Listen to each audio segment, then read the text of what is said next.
Hello everyone and welcome to another TGN World of Warcraft guide with Rurikhan. So today we're going to be going over the Blood Death Knight. Now this Death Knight is actually not all that good geared, so you will see my life go really low several times over. So this video has been long in the making, so to say, because I've been working on my Death Knight this whole week, and the whole point of it was first you gotta reach that imaginary number, the 329 item level, which God knows why the hell must you reach 329 item level. It makes no friggin' sense.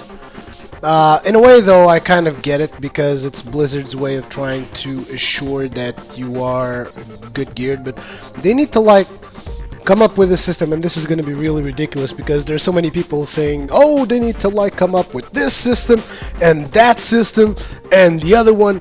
And I know that there's people saying, oh, you need to have a rating for players so that I don't get queued up with idiots the whole time, and you need to have a rating for this and rating for that. No, here's the deal though. You have to have, for sure, I'm pretty sure you know this, the number of successful runs someone has run in their account. As in, the number of times someone has queued up for a dungeon, has a specific role, and made it through. And this should specifically be true for tanks. Why? Because everybody knows that even though I don't want to go into that whole stigma of saying, oh, the tank is the most important character in the whole group. It's not. But it is one of the main responsible persons for leading the group to the good end, to finish the instance correctly. He is one of the most responsible persons for that. And in my opinion, if you have a tank that has a certain number of successful runs, you need to start giving them a little slack when it comes to go to heroics, because let me put it like this: I know exactly when I'm capable of tanking in heroic, thank you very much. I don't need Blizzard to tell me, oh no, you need to reach 329. No, I friggin' don't. You know what's the proof? Right here's the proof. I'm tanking it, and I've got about 320 item level in tanking at the moment. The rest of the items are DPS items and some crap cloth gear that I got that nobody else wanted. I used that to boost up my my item value. Yes, I did. So what? You guys put this system in place, and I'm circumventing it. It's that freaking easy. So anyways, let's get right back on track. Now, the reason why you're hearing voices in the background is because I was actually chilling out in Vent with a couple of friends of mine while I was doing this instance. So I'm sorry, I totally forgot while I was recording the video. Oh, it's recording Vent sounds as well, but just ignore that. Just pay attention to me, because I'm the one speaking. Got that? Yeah, that's right. So I know that a lot of things, I know there's a lot of questions for people right now, like, oh my god, what spec are you using? Because there's this whole thing about the Lichborn spec. I don't like the Lichborn spec. I'm sorry, I don't. I think that healing is better left to the healers. And if you're doing an instance and you have to go into Lichborn, and then from Lichborn you have to Death Coil yourself, I think that there's something wrong with your healer. Seriously, there is. You don't need to do this. Sure, it's a viable way to play it. Yes, it's probably one of the most safest ways to play it. But in my opinion, again, if you need to go into Lichborn to heal yourself, your healer's doing something wrong. That's my personal opinion. And again, just pay attention. I'm not a Death Knight expert. Okay, I just like tanking. Okay, so for starters, for all of those of you who have the questions about the spec, let me just first talk about this boss. I've already mentioned this boss on a few videos of mine, I believe. This is Glubtalk, and Glubtalk, what he does is, in his first phase, he basically teleports around, and whenever he teleports, he resets aggro. So whenever you see him teleport, you want to make sure that you taunt. Okay, that's the first thing. Second thing is, after a while, he will do this, and when he does this, there will be a firewall appearing, which you should see now, those little fiery balls on the floor. That's going to make a firewall. That firewall spins, and you spin with it to make sure that you do not get hit. If you get hit, you will miss your chance to make the achievement ready for raiding. And also, if you get hit, you're probably an idiot, because everybody knows that you shouldn't stand in fire. Simple. Now, as a tank, you also have to pick up the blossoms that the guy makes, which are these little tiny elementals that he's going to be making throughout the fight. And as a Death Knight, my recommendation is, well, try to do some death and decays every now and then, and hit the boss, spread diseases, so that the mobs keep getting your diseases up, and get obviously some blood boil action going in there, because it's the faster way to gather them all up. And as you can see, I did make the achievement because this is actually the first time I'm here. And I will also be taking the missing diplomat's pauldrons because nobody else can use DPS plate in my group. I have a shaman healer, I have a DPS warlock, DPS hunter, DPS rogue, so nobody can use the DPS plate, so I just take it for myself, for my off spec, because I also plan on making a couple of unholy DPS videos. I know you guys want them. So basically that was it regarding the boss. Now regarding the spec that I'm using, if you guys want to check my specs, since I'm always switching specs around, it's really not that useful of me making a spec video. It's better that I just provide you with a link to my character. So there should be a link somewhere in the description box directly to my armory. If it's not, because I might forget, because in between editing, rendering and uploading and all that stuff I might miss a step or two, you can get my character sheet information. You just have to go to WoW slash, no, slash is like this, so WoW dash something, WoW this wow-europe.com. That should take you to the European version of WoW, because I am playing in Europe. So wow-europe.com, and just search for Rurikhan. It's R-U-R-I-K-A-I-N,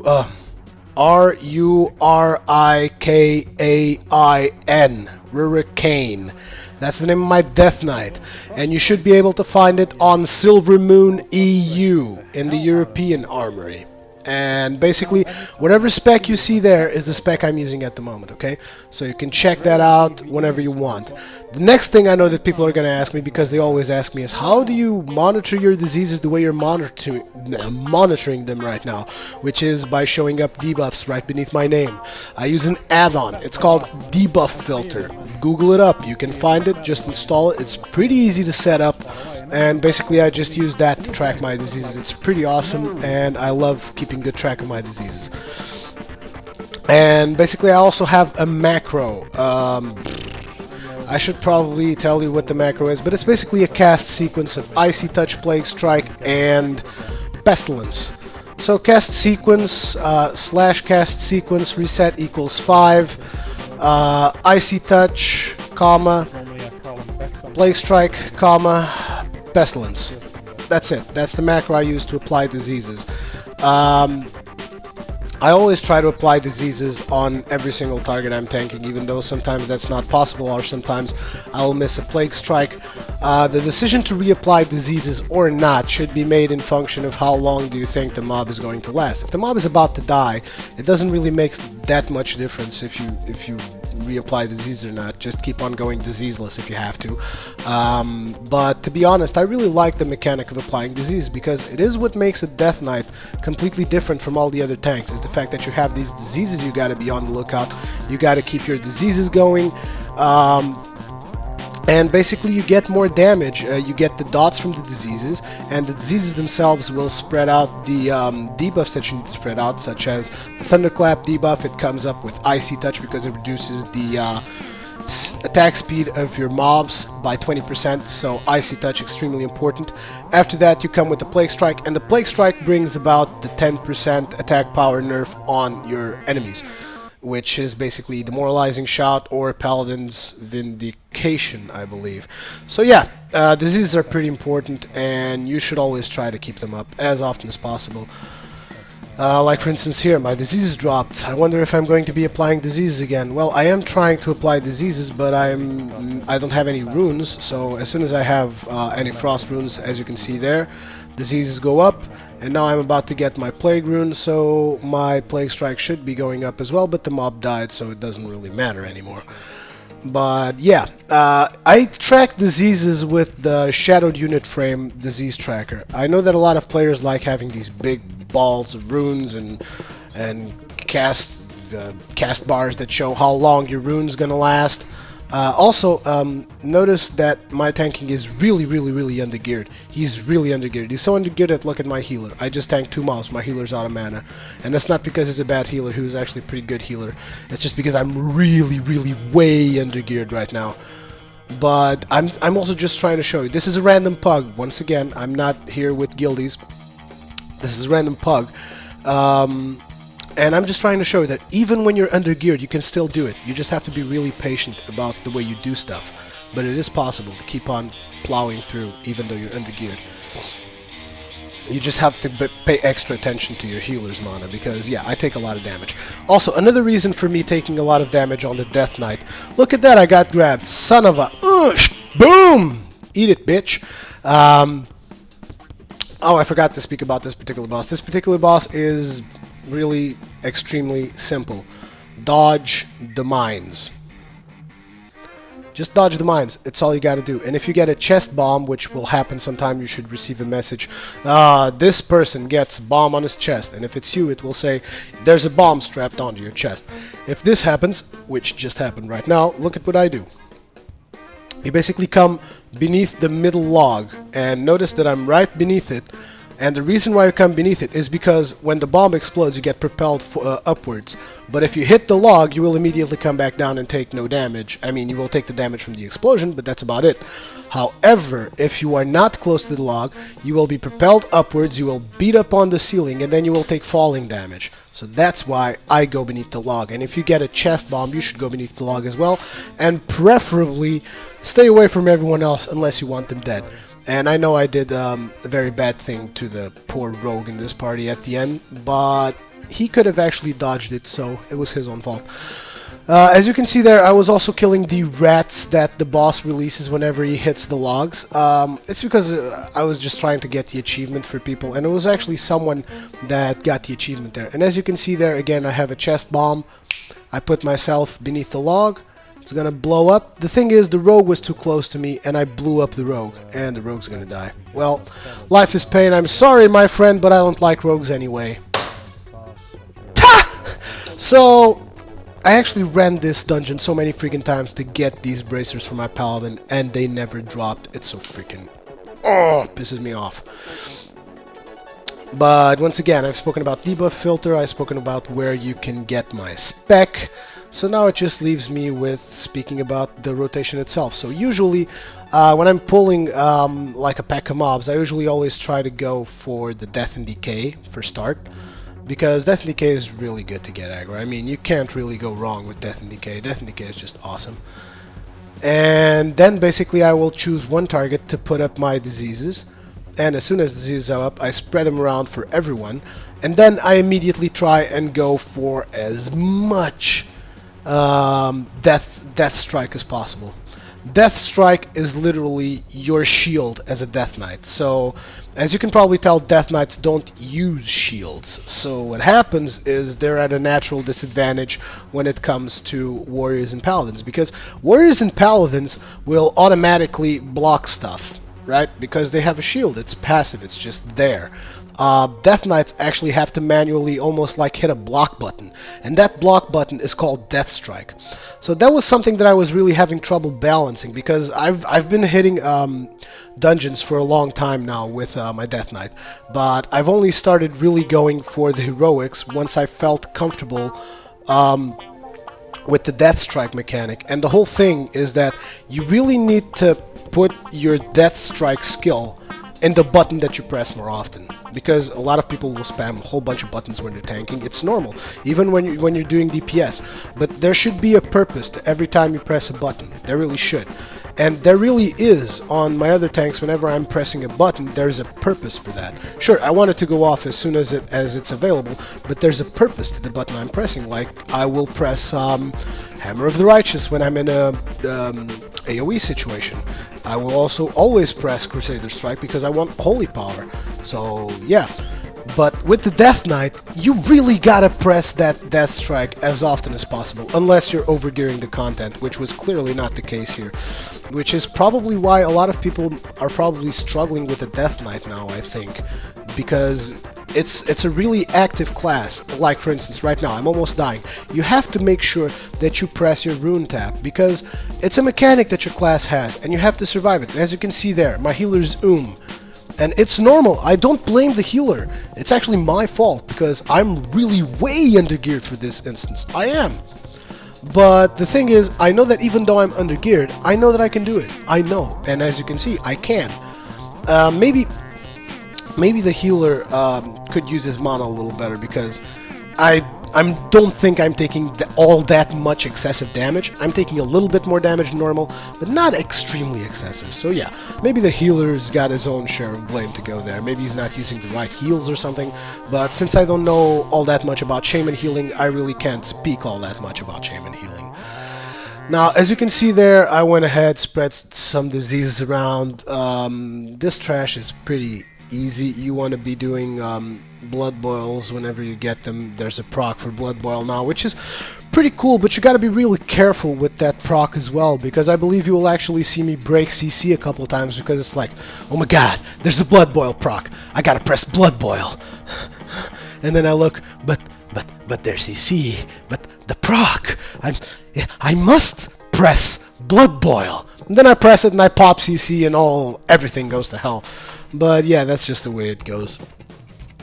Now, we're actually going to be having the rogue doing the prototype here, which is obviously the correct decision, because you always want to have melee DPSer doing the role of the prototype, because basically melee DPSers don't get as much uptime on the boss as ranged DPSers, because this boss has a lot of abilities that force you to run away from the boss. Harvest and override, and he cleaves in the front.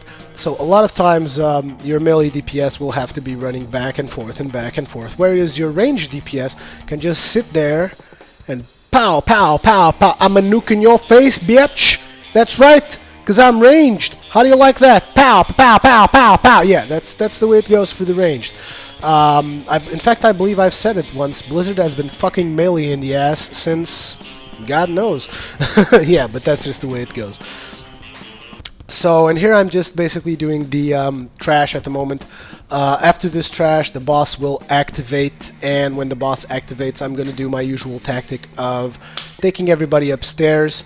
Everybody goes upstairs, I will tank the boss upstairs, and everybody will nuke the boss upstairs. Excuse me. And actually the healer was saying, damn, you take so much damage. And I'm like, yeah, I know I take a lot of damage. I'm under geared, dude. It's the way it is. But would you rather have a tank that takes a lot of damage but can get you through content, or be stuck in queue for another hour? Think about that. Think about that.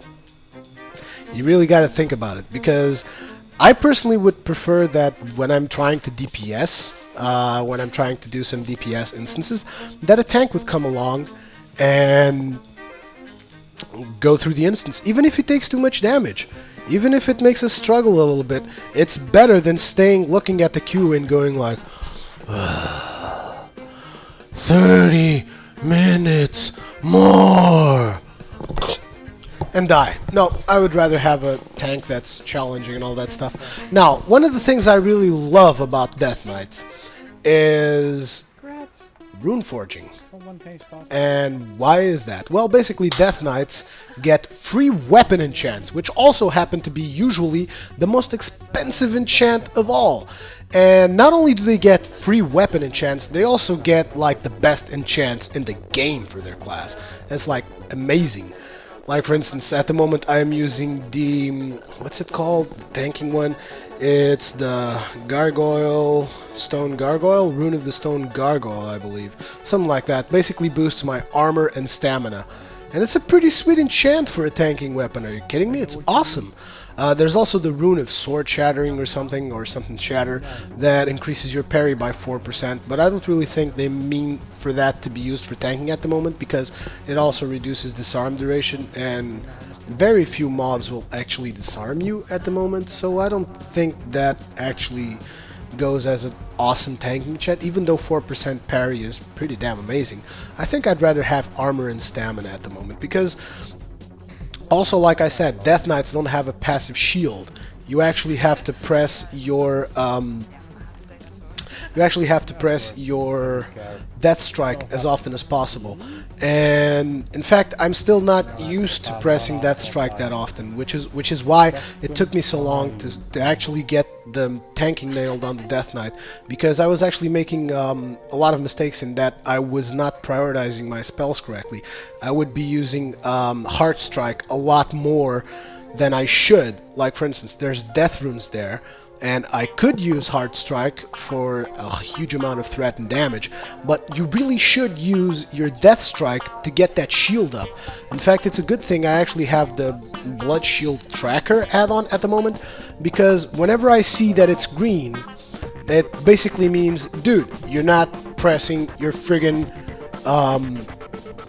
Death Strike enough, because there's a huge shield here just waiting to be used. So press it. Like right now, I should be spamming that crap, and I actually was, and I got the shield off. So, but yeah, it's like I'm telling you, you really have to focus a lot on Death Strike. So usually what happens is you spread your disease around, right? There's two ways to do that. Either you start the fight with the thing that puts all your diseases up on the target. I believe it's Outbreak. So you'll either start boss fights with Outbreak, and that will give you all of your 2 diseases up on the target. Actually, it's 3 diseases, because the Plague Strike will give you the Blood Plague and the debuff of the 10% attack power. So it's actually 3 diseases up whenever you do make your 2 diseases.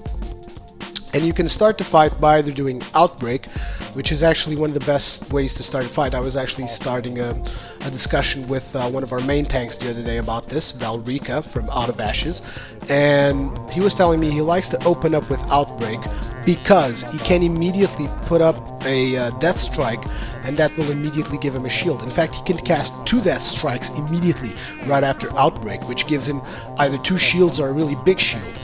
So that's something that, in my opinion, is pretty damn sweet. So it's probably the best way to start up a pull.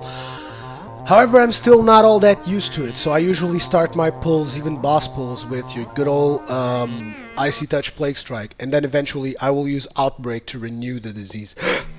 Excuse me, to renew the diseases. But it actually, in my opinion, Outbreak plus Death Strike is probably one of the best ways to open up on a boss.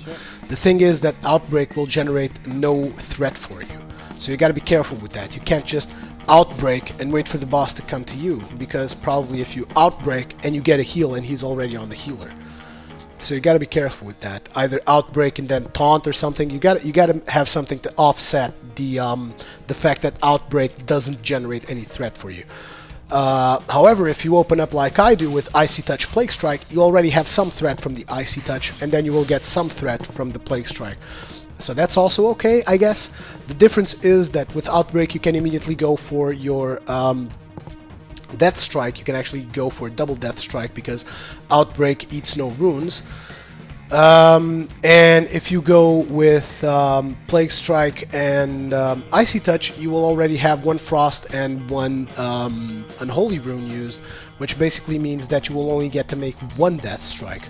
And I know this whole conversation might seem a little bit I mean, it doesn't really engage your average user that's not interested in Death Knight, but I'm sorry, because the thing about Death Knights is they're very specific, and you have to really get into specifics with the Death Knights.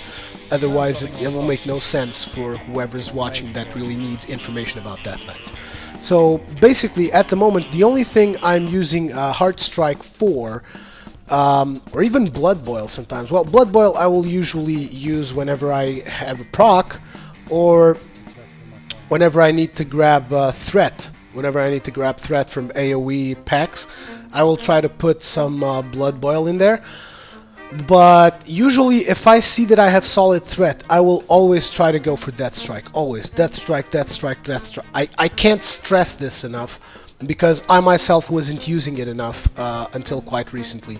So, and that was my main cause of not playing the Death Knight correctly, was not using Death Strike enough. You really want to use that Death Strike. Let's put it like this. You remember back in the days of the Burning Crusade, when you were tanking with a warrior, you had your, I believe it was 2-second cooldown or something, shield block? And you would have to spam shield block all the friggin' time. You had no choice, because if you didn't press shield block, you were not crit immune. You could be critically hit. Not crit immune. No, that's not right.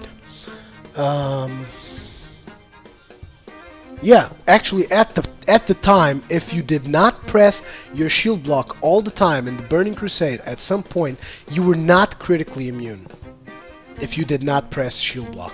So you can almost think of Death Strike like the Warrior's shield block back in the day, where you wanted to use it every single time it was available, every single time. Shield block, shield block, shield block. Spam that stuff. It's just in your rotation. Shield block, shield block, shield block. It's the same thing for Death Strike. Death Strike is the only way that Death Knights really have to block.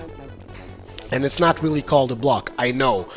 But it still is a block. You can call it any way you want to call it. It's a block, okay? Your Death Strike is your block. As long as you're not hitting Death Strike, it's like you're missing out on block. You can't block. So I'm just basically trying to say this in a way that will really stick to your heads, that will really like stay impregnated in your minds, that Death Knight tanking is all about the managing of Death Strike. It is. So you can get good add-ons like Blood Shield Watch, but to be honest, I don't really think they're necessary.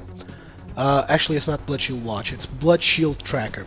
I don't really think that the add-on is necessary. It just kind of helps me to keep track of how much the next heal is expected, but I don't really look at it that often. What I do like is that when it turns green, which basically means that you really should Death Strike because you can get a pretty sweet shield out of it, because when it turns green, it means that I haven't been using it enough. And if I haven't been using it enough, it's like a reminder that tells me, press Blood Strike, press Blood Strike. Death Strike, actually. And yeah, so basically the only times I really use Heart Strike is when I have Blood Runes available. I don't really use Death Strike on the Earth Strike. Heart Strike. I don't really use Heart Strike with my Death Runes. I don't. Neither do I use Blood Boil. Well, sometimes I will use Blood Boil in an AoE situation, but most of the time I will not use Heart Strike or Blood Boil unless I have spare Blood Runes. I save my Death Runes for Death Strike as well, and in my opinion, so should you. And as you can see here, now going after the Fire Pirates in the ship, when you get to this section, when you get to this section of the instance, what you really want to pay attention to is to the fact that you want to take out the Squall Shapers first. And one thing that's a really huge help, but not everybody really does it, is that if one of your DPSs jumps on one of these cannons and starts shooting the cannon. For one, these cannons pack a hell of a punch when it comes to DPS. I mean, we're talking about 30,000 damage a pop each time you shoot that cannon. And it also interrupts the Squall Shapers.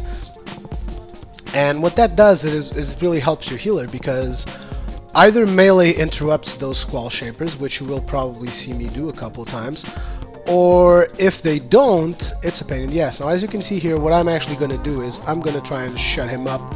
I actually failed on this one, but I believe there's one of these Squall Shapers that I basically use my Strangulate ability. I was actually trying to do it on this one, I think, but I probably didn't have any Unholy Runes. But what you want to do is you want to try and put up a Strangulate. You want to try and make sure to interrupt this swell, because this swell basically goes through all your characters, and it's like a super powered chain lightning, and when it reaches the last one, it like makes a whole bunch of damage. In fact, I've seen a couple of situations where the swell wasn't interrupted, and after 2 swells, someone died. Yeah, it's that powerful. Also, something that I really enjoy about the Death Knight blood tanking is the bloodworms. When they explode and like give healing out to everyone, it's pretty sweet. I don't know exactly if the healing that they make is all that awesome, but if it is, it's pretty damn sweet.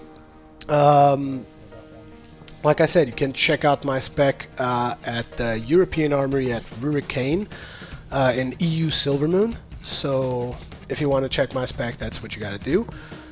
And yeah. Also, I tried to isolate this Squall Shaper, but it doesn't really work because the pirates are actually linked to the Squall Shaper. Again, Sea Swell. You want to try and make sure to interrupt that. I think I actually missed that interrupt there, which was a pain in the ass for the healer. And here comes another one. Boosh. And there we go. Someone got that last one. But like I said, you really got to interrupt those Sea Swells because they're a pain in the ass. Now, as a dwarf, as you can see there, I'm actually using a mace, and I always try using maces as a dwarf. Why? Because maces give me 3 raw expertise. 3, not 2, 3. What the fuck is wrong with this finger? Are you fucking sick or something? Stupid piece of shit. 3. They give me 3 raw expertise.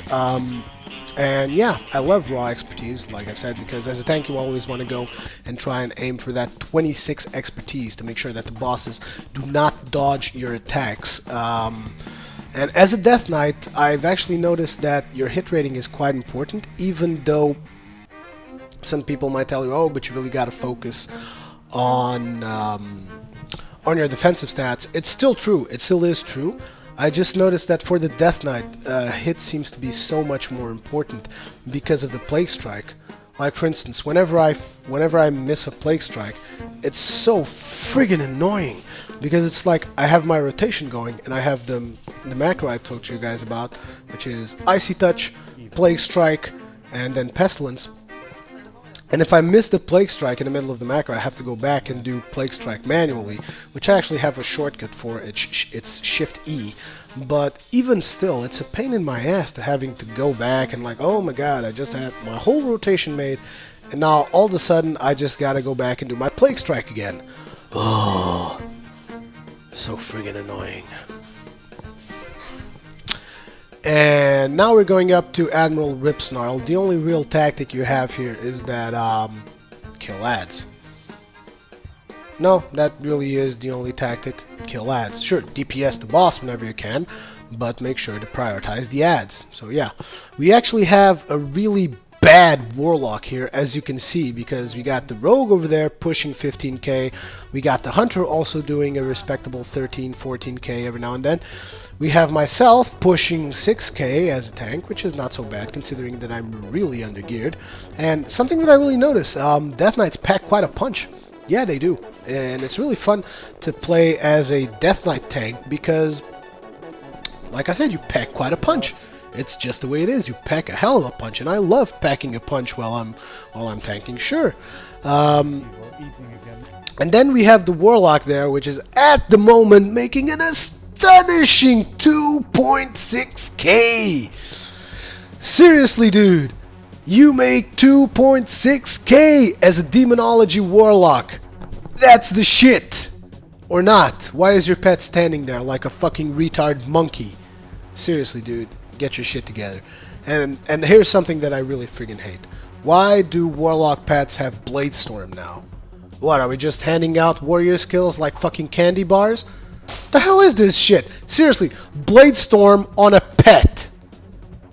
Oh my god, I'm sorry. It's just because I've played a warrior main for so long that this kind of stuff affects me, like the way they gave Mortal Strikes to hunters and rogues, and why don't you give out all the fucking warrior skills now, huh? Why don't you? I'm sorry. It's just I rage a little when I watch a pet with a key ability of a character. I mean, let's put it like this. Suppose that all of the sudden, Death Knights would get disengage. Why not? Why not? Well, maybe not Death Knights, maybe something else. Let's say Warlocks. Warlocks get disengage. How would you hunters feel about that? It would suck balls, wouldn't it? Yeah, I bet it would. Let's put it some other way then. Let's say rogues now have bubble. I bet you paladins would hate that, wouldn't you? Yeah, I bet you would. That's how I feel about Bladestorm. Yeah, it's simple. So, again, I'm derailing a lot in this Death Knight video, but then again, it's a pretty long video, so there's lots of room for me to derail. Like I said, the main tactic of this boss is killing those ads. The ads are going down. The Warlock is making shitty DPS. Mr. Anthem, I don't know which realm he's from, but your DPS really, really sucks, dude. Yeah, sucks to be you. I'm sorry. That's just the way life is. Basically nuking Admiral Ripsnarl now, and there's actually a section in the fight where 3 Vapors come at the same time, and you basically have to focus him down because the Vapors will overwhelm you. And I find it amusing that Blizzard thought that they actually needed to make a message. Multiple Vapors appear from the fog! Kill Admiral Ripsnarl before you are overwhelmed! I'm pretty sure that any player with an IQ higher than 60 could pretty much figure out that, wait a second, 3 Vapors just popped up. I better focus on the boss now.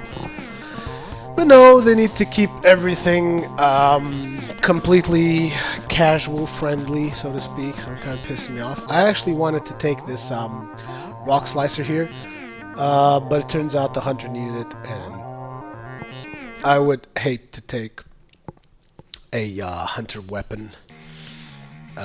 Just because, I mean, it really sucks when you take a hunter weapon, and yeah. Even though that weapon has about 100 more DPS than my current one, it would still be pretty friggin' sweet if I could get it. The only problem is that it has agility instead of strength. Now, as you can see here, I'm actually switching to my DPS spec. I'm actually doing it manually because I wasn't sure if my DPS spec was, if my DPS equipment was actually up to date, and it turns out a couple of pieces weren't, so I just equipped a DPS set. The reason why I'm equipping a DPS set is because you really don't need a tank for Cookie. He just stays there and takes a beating. So if you are a tank and you have a DPS off spec, that's what you want to do when you're tanking Cookie. You basically just switch to your DPS off spec and nuke him down. And as you can see, I am putting out my pet here called Brain Flayer, and I'm gonna do some Unholy DPS for a change now. So Unholy DPS is also really about the diseases, especially Unholy, because the main thing about Unholy is that your diseases will make a whole bunch of damage, and they will tick more often than normal because you will be in a presence that increases your haste by a lot. So basically that means that you make a whole bunch of DPS with your diseases, and that's why I love Unholy. I love spreading diseases around. It's like, yeah, I'm not gonna say what it's like because Big C's probably got that covered. So again, going all out here with my diseases. You put up your diseases, and then basically what you do is you do Festering Strike, Scourge Strike, whenever possible. Festering Strike, Scourge Strike, and what's it called? The other one,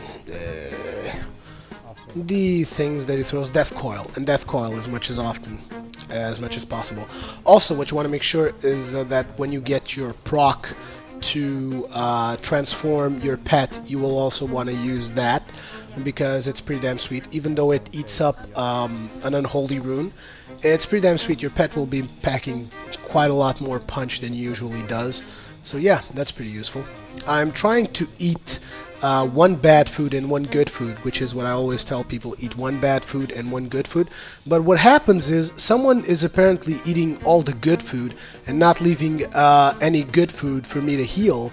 So basically I can't really eat that much bad food because there's no good food available for me to heal myself afterwards. I actually got the achievement. I'm on a diet here, and I'm gonna go back to my blood spec to resume tanking, because next up we have Vanessa's Van Cleef Nightmare, which I'm going to tell you about.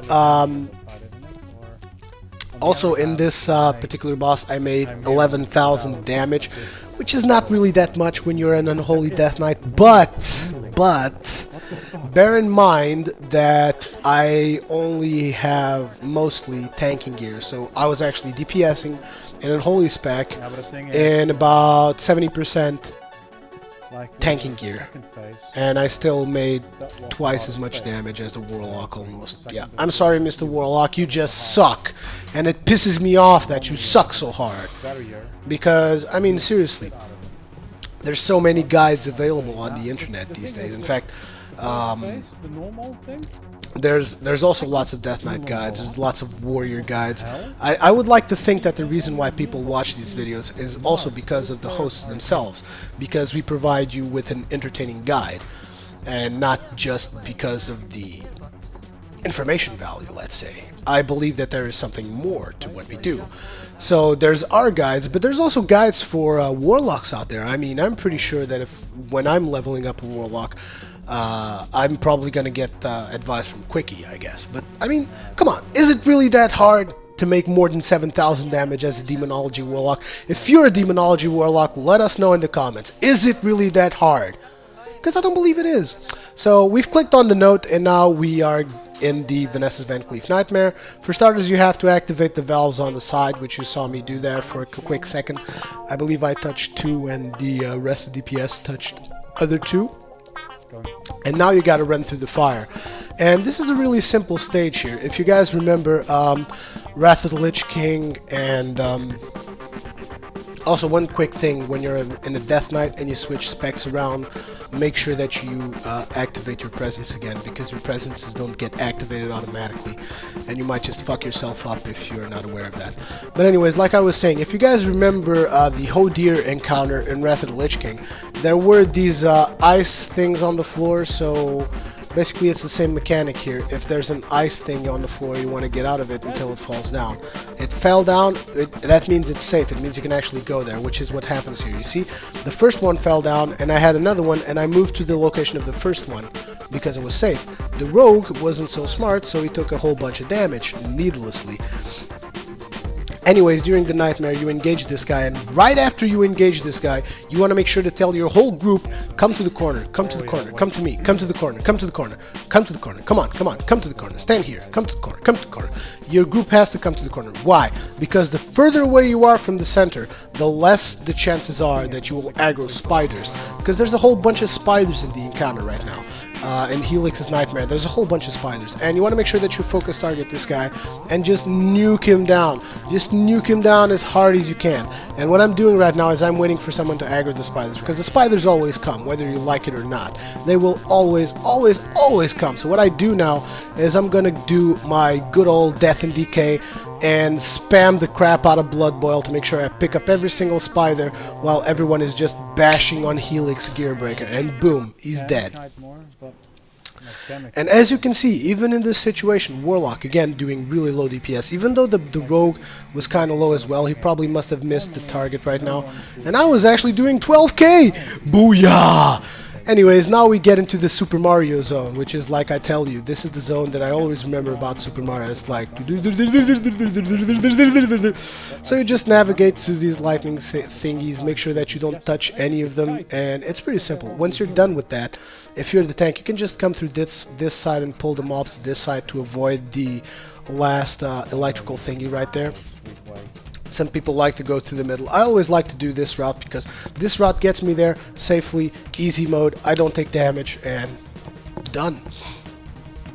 So we kill off the guy here, and if we actually had more DPS, which we didn't, as you can see, I mean, the Warlock just got here, and now the Rogue just got here because it took so much time navigating the maze, and it's not really that hard. I mean, once you get it once or twice, and it's practically just rinse and repeat.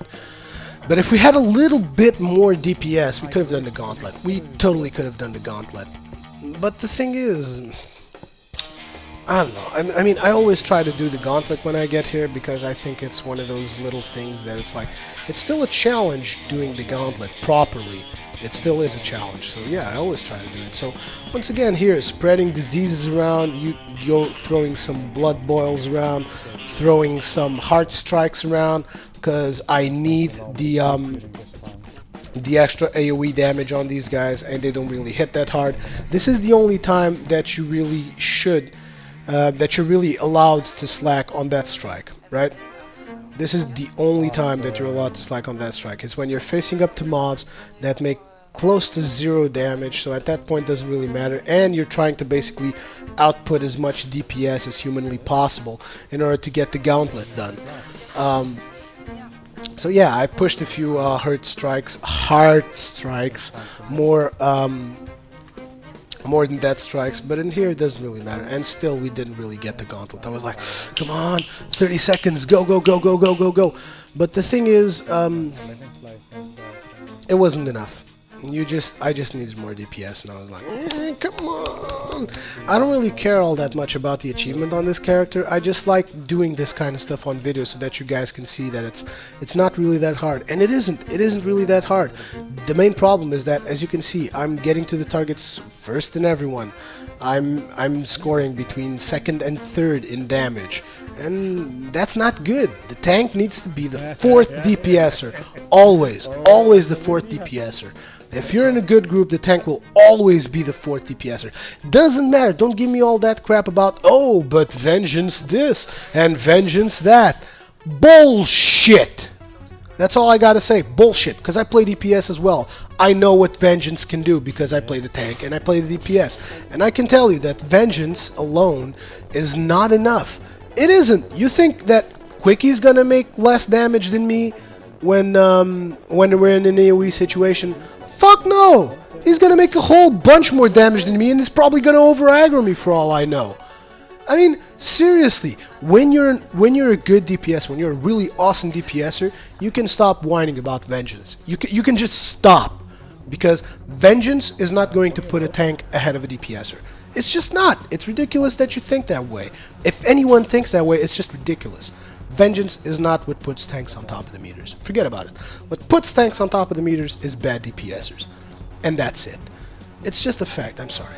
Now getting right back on the boss, she spawns ads, and the key to killing her is splitting your DPS around between her and the ads. It really is all there is to it. I'm basically spreading diseases from her onto her ads and still nuking her heads, and when she gets to 50%, you go up to the side of the ship, ropes will appear, you jump on the ropes, preferably jump on someone else's rope because it's always fun, like I did there. I jumped on the hunter's rope, which is why you can see him go back late. Jumping on someone else's rope is always fun because sometimes people will actually panic and die. I find that amusing. Killing people for my amusement is always a good thing.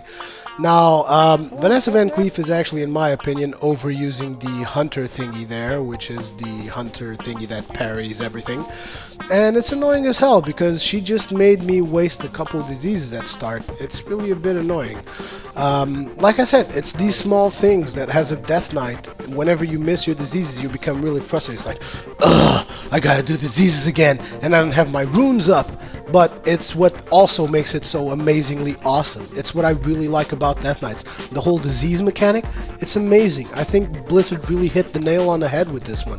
They're hard to play, they're extremely hard to master. In fact, at the moment, like I said, I still don't know about Bear Druids, because I still don't have one. But if I compare, let's say, Death Knights, Paladins, and Warriors, I would have to say Paladins are by far the best tank and the easiest tank to play. Warriors are in between, and Death Knights are the hardest tank to play at the moment from my personal experience. But they're so much fun because there's so much stuff to manage as a Death Knight.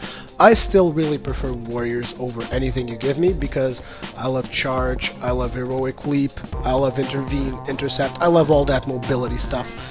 And, oh, one more thing now. Vanessa Van Cleef explodes and kills people! I love it. I just love it. But yeah, like I said, Warriors still remain my favorite tank. I hope you guys enjoyed this guide. I got a lot more Death Knight content coming right to you. Visit tgn.tv and news.tgn.tv, and I will see you guys on the next one.